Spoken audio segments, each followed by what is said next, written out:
고린도전서 7장 25절에서 40절까지입니다.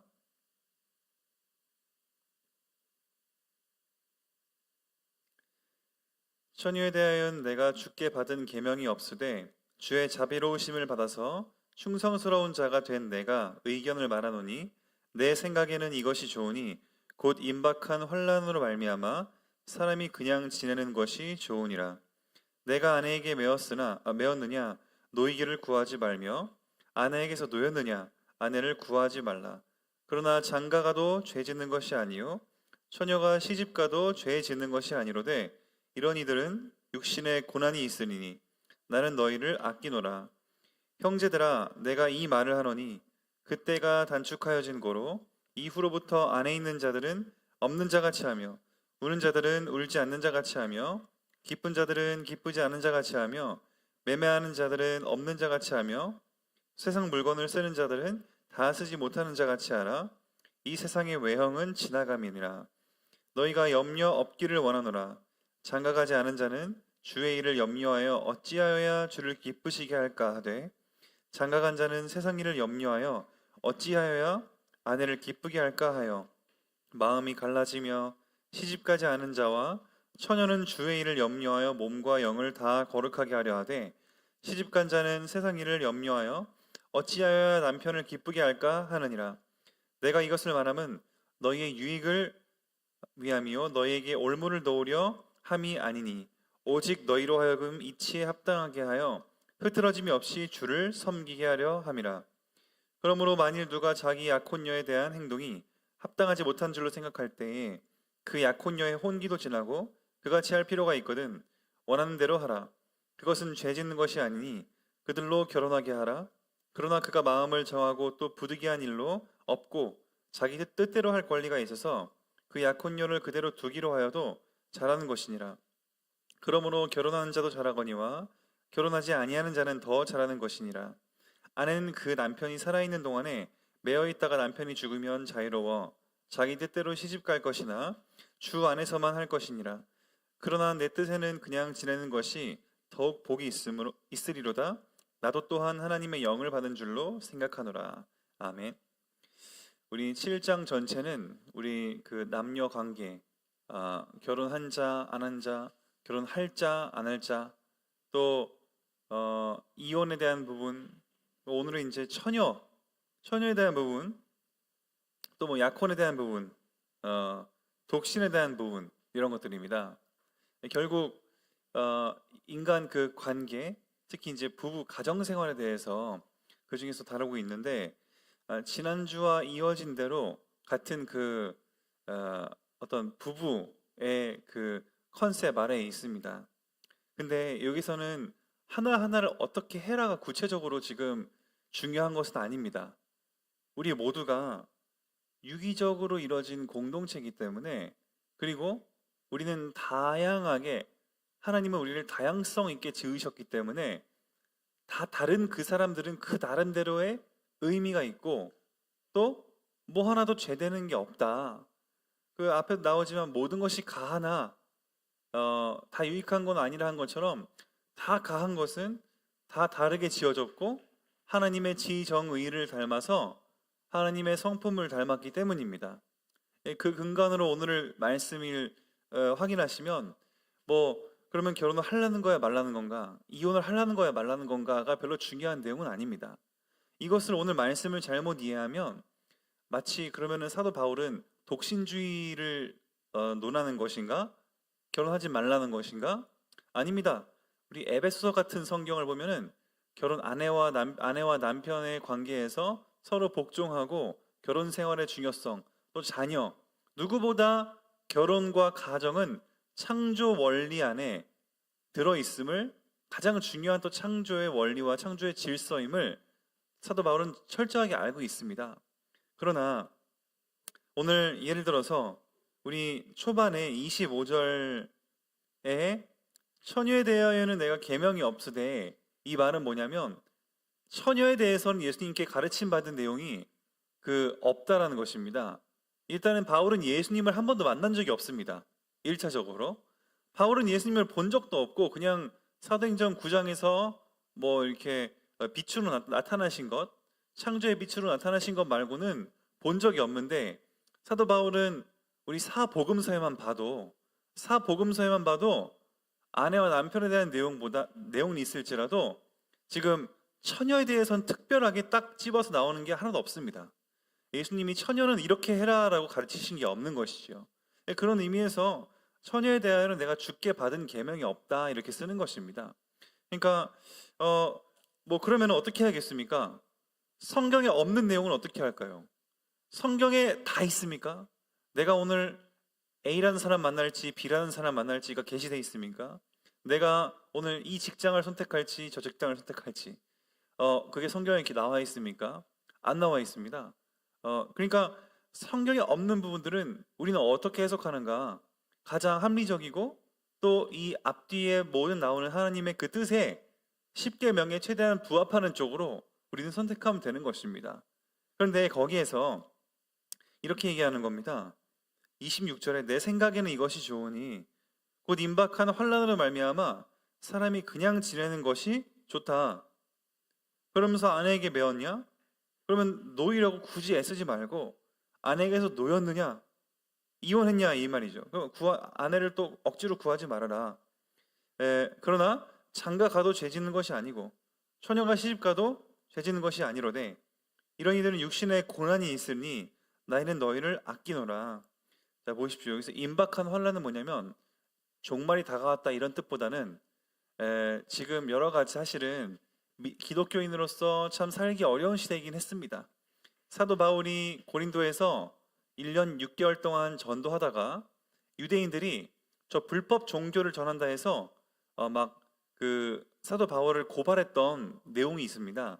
그러니까 사도 바울은 뭐 결국에는 그것이 재판으로 이어지지는 않았다고 전승으로 내려오지만은 중요한 것은 그것 때문에 고린도의 사역을 1년 6개월까지만 하고 에베소로 떠나게 된 이유가 이제 그런 것 때문입니다. 그러니까 그 당시에 안 그래도 이제 여성의 지금 이 지위가 쉽지가 않기도 하면서 또 더 나아가서 뭡니까?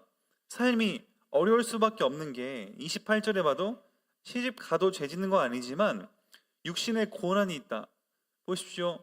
결혼하면은 남편을 섬겨야 되고 혼자 있으면 혼자만 주님의 영광을 위해 살면 되는데 결혼하면 남편을 위해서 그리고 또 아이가 생길 테고 그러면 이제 여러 가지 또 사회생활을 해야 되고 하는데 이런 부분에 있어서 참 혼자 있을 때보다는 고난스러운 일들이 분명히 있다 하면서 어떻게 보면은 홀 몸일 때 전도와 선교에 더욱더 힘쓸 수 있다면 그것도 좋다 이렇게 얘기하고 있습니다. 근데 그렇게 하면 이 말을 아까 말씀드린 것처럼 어떻게 보면 가정을 이루기보다 독신주의를 지금 옹호하는 것이냐 이렇게 오해할 수 있는데 전혀 그렇지 않다고 말씀을 드렸습니다. 사도 바울의 결론은 뭐냐면 31절에 세상 물건을 쓰는 자들은 다 쓰지 못하는 자 같이 하라. 아니, 세상 물건 쓰는 사람들은 내가 이거 죽을 때 다 가져가지 못하니까 다 써야지 하면서 그냥 자기의 어떤 만족 채우다가 그냥 인생이 끝나버립니다. 근데 우리는 그렇게까지 애쓸 필요 없이 뭐라는 겁니까? 이 세상의 외형은 다 지나가는 것이다. 우리는 종말 때 하나님의 그 영원한 생명을 누리면서 재창조된 세상 속에서 영원한 그 행복을 누릴 것인데 이 100년밖에 안 되는 짧은 인생에 우리의 목을 매면서 우리 이 육신의 쾌락에 우리가 치중하느라 하나님의 영광을 위한 일들을 못하는 것을 주의하라 이것이죠. 우리의 초점은 어디 있는가? 하나님의 영광. 하나님의 영광을 위한 것인데 육신적 만족에 집중하다가 결국 다 놓쳐버리는 그 후에만 남는 일들을 만들지 말라는 것이지요. 더 나아가서 뭐 우리 네 이제 요거는 이렇게 넘어가고 그 다음에 독신의 유익. 독신의 유익은 독신이라서 유익하다는 거지 독신주의라는 게 아닙니다. 32절부터 보시면 너희가 염려 없기를 원하노라. 장가가지 않은 자는 주의 일을 염려하여 어떻게 하면 주를 기쁘시게 할까? 그렇게 염려하는데 장가간 자는 세상 일을 염려해서 어떻게 하면 아내를 기쁘게 하고 책임져야 될까? 이게 이제 고민될 수밖에 없다는 것이죠.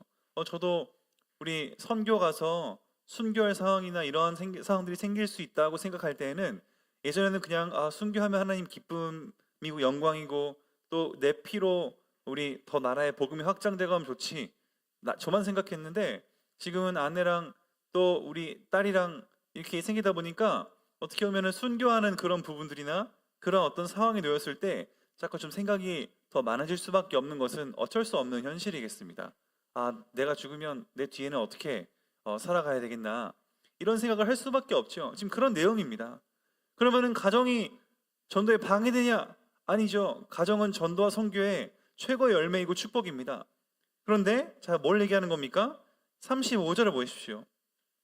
내가 이것을 말하는 것은 너희의 유익을 위함이지 너에게 올무를 놓으려 하는 게 아니다. 뭐 가정 생활을 하든 안 해가지고 또 저기 하든 올무를 놓은 게 아니라 오직 너희로 하여금 뭐라 그럽니까? 이치에 합당하게 하여 흐트러짐이 없이 주를 섬기게 하려 함이라. 이게 이제 굉장히 오늘 말씀의 핵심입니다. 오늘 또 제목이기도 하죠. 흐트러짐이 없이 주를 섬기게 하려 하는데, 근데 앞에 7장에는 뭐라고 나와 있었습니까? 혼자 살아도 괜찮은데 정욕을 못 이기겠거든 결혼하라. 정욕을 못 이겨서 나중에 문제 생기는 것보다 차라리 결혼하는 게 낫다. 근데 뭐 내 스스로가 절제가 되고 별로 결혼 안 해도 큰 문제가 없다면 안 하는 것도 나쁘지 않다. 지금 사도 바울은 모든 사람들 그 다양성을 지금 존중해주고 있는 얘기입니다. 그걸 하나 문자적으로 접근해가지고 이렇게 하고 여기선 이렇게 얘기하니까 난 독신주의다. 어제는 저렇게 얘기했으니까 난 다시 결혼해야겠다. 이렇게 받아들이시면 안 됩니다. 전체 문맥은 지금 뭘 얘기하고자 하는 것이냐. 어제도 말씀 제목이 뭐였습니까? 부르신 그대로 행하라. 다양성 인정하는 거고, 오늘도 흐트러짐 없이 주를 섬기기 위해 나에게 주어진 내 성품과 캐릭터대로 행동하라 이것입니다. 어떤 사람은 나는 진짜 결혼해서 가정을 아름답게 꾸미고 빨리 그렇게 하고 싶다라고 하는 사람은 결혼을 당연히 해야 되는 것이죠. 근데 어떤 사람은 나는 그냥 혼자 영광을 돌리는 게 좋다. 뭐 그러면은 결혼 안 하는 것도 특별히 문제 될 것은 없다. 아니 결혼을 하고 싶어도 못 하시는 분들도 있는데 그럼 그분들은 뭡니까? 자녀를 낳고 싶은데 못 낳는 분들도 있는데 그런 분들은 그럼 뭡니까? 다 저마다의 상황이 있으니까 뭡니까? 이치에 합당하게 해서 그냥 흐트러짐이 없이 주를 섬기면 된다. 다 저마다의 상황은 다르다. 이렇게 얘기하고 있는 것이지요. 그러면서 이 전체의 어떤 메시지 뒤에 또 약혼과 과부 있는데 그냥 비슷한 내용들입니다. 결국 다양성을 의미하고 있는 내용들인데 우리가 집중해야 될 그 말씀의 포인트들은 뭡니까? 이 세상의 외형은 지나간다라는 31절의 그런 내용과 함께 결국 우리는 어떠한 올무의 일부로 그래 하나님은 창조 질서와 가정이니까 난 무조건 그거다. 뭐 물론 그러면 좋겠지요. 그것이 최고의 열매고 또 이 하나님이 주신 최초의 언약이고 하나님 나라의 작은 하나님 나라의 모형이기 때문에 바로 그렇지만은 결혼하고 싶은데 못하는 분들도 있고 나중에 그것이 정죄의 수단으로 쓰이면 안 되고 그럼 결혼하고 싶은데 못하는 분들은 개인 실력 부족입니까? 하나님이 허락을 안 하시는 겁니까? 하나님께서 허락을 안 하시는 거지요. 이 또 여러 가지 뭐 그런 다양한 상황들을 우리는 이해하는 것입니다. 근데 그것이 뭡니까? 제가 오늘 드리고자 하는 중요한 또 키워드 중에 하나는 우리는 유기적 공동체다. 유기적이라는 게 뭡니까? 유기적 organic. 우리 organ이라고 하는 게 장기인데 오가닉이라는 것은 장기가 대장이 있고 소장이 있고 위가 있고 폐가 있고 다 이게 연결되어 있지 않습니까? 우리는 그래서 유기적인 어떤 형태로 우리 몸이 갖춰져 있습니다. 일단 폐는 폐대로 필요하고 심장은 심장대로 필요하고 대장은 대장대로 필요하는데 그게 유기적으로 연결됐다. 그 교회라는 겁니다. 교회에는 어떤 사람은 심장의 역할을 할 것이고 어떤 사람은 폐의 역할을 할 것이고 어떤 사람은 뭐 손가락 발가락의 역할을 할 것인데 그 모든 것이 모여서 뭡니까? 아름다운 그리스도의 몸을 이루고 교회의 머리는 그리스도다. 머리는 그리스도, 몸은 우리 교회, 우리 성도. 그러니까 이것이 다 교회 안에서 다양하게 존재하는 성도들과 우리는 함께 그 모습 그대로 결국 뭐 흐트러짐이 없이 주를 섬기게 하는 게 목적이지, 이게 맞다 틀리다로 지금 싸우다가 시간 보낼 게 아니라는 것이지요. 왜 이런 얘기를 하는지 아십니까? 질문을 하는 것입니다, 사도 바울에게. 지금 그래서 뭐 우리 7장 1절에도 너희가 쓴 문제에 대하여 말하면 하면서 지금 결혼 어떻게 해야겠습니까? 라고 질문들이 막 쏟아진 것입니다, 편지에. 오늘 25절에도 처녀에 대해서는 하면서 지금 질문에 대한 답을 하고 있는 것인데, 각각의 뭐 결혼한 사람은 이렇게 해라 라고 얘기하니까, 그러면 저쪽 편에 결혼 못한 사람들은 또 질문을 했겠죠. 저는 어떻게 합니까? 너는 이렇게 해라 하니까 또 저쪽 편에서 그럼 저는 어떻게 합니까? 다 질문들이 많은데, 거기에 있어서 이러나 저러나 너에게 주 부르심 받은 그대로 하라, 어제의 말씀과 이어지는 지금 핵심적인 내용이 그것입니다. 우리는 부르심 받은 그대로 행하면 되고, 내 상황에 있어서 억지로 막 상황을 바꾸려고 하기보다, 아니 뭐 남편이 같이 살고 있으면 불신자라도 그분을 전도하면 되고, 막 그분이 나를 막 이혼하겠다고 애쓰고 있다, 그럼 뭐 보내줘야지, 뭐 어떻게 하겠습니까? 그러니까 이게 다 그냥 주어진 그 상태로 나는 범사에 감사하고 항상 기뻐하고 쉬지 말고 기도하고 범사에 감사하면서, 우리는 어쨌건 합당하게, 이치에 합당하게 흐트러짐 없이 주를 섬기면 되는 것이다, 이런 내용입니다. 그래서 이것이 사도 바울의 지혜고 하나님이 바울을 통해 주시는 지혜인 줄 믿습니다. 우리는 우리의 처해진 상황 속에 항상 감사하고 만족하면 됩니다.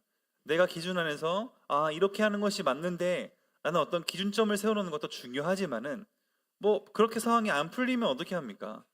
그러나 우리는 그 상황에서 항상 기쁘고 항상 감사하고 항상 기도할 수 있는 그 정서 안에서 우리는 흐트러짐 없이 내가 주를 위한 나의 할 수 있는 마땅한 섬김들, 그래서 합당한 이치라는 게 이겁니다. 영주주의자처럼 영적인 것만 선하다, 이게 고린도 교회에 있었거든요. 근데 그렇다고 해서 가정 내팽개치고 전도만 하러 다니는 것은 죄를 짓는 것입니다. 전도한다고 하나님 기뻐하시는 게 아니라, 나에게 맡겨진 현장을 무시하고 등한히하고 혼자 전도하러 돌아다니면 그것은 하나님이 제일 싫어하는 행동일 것입니다.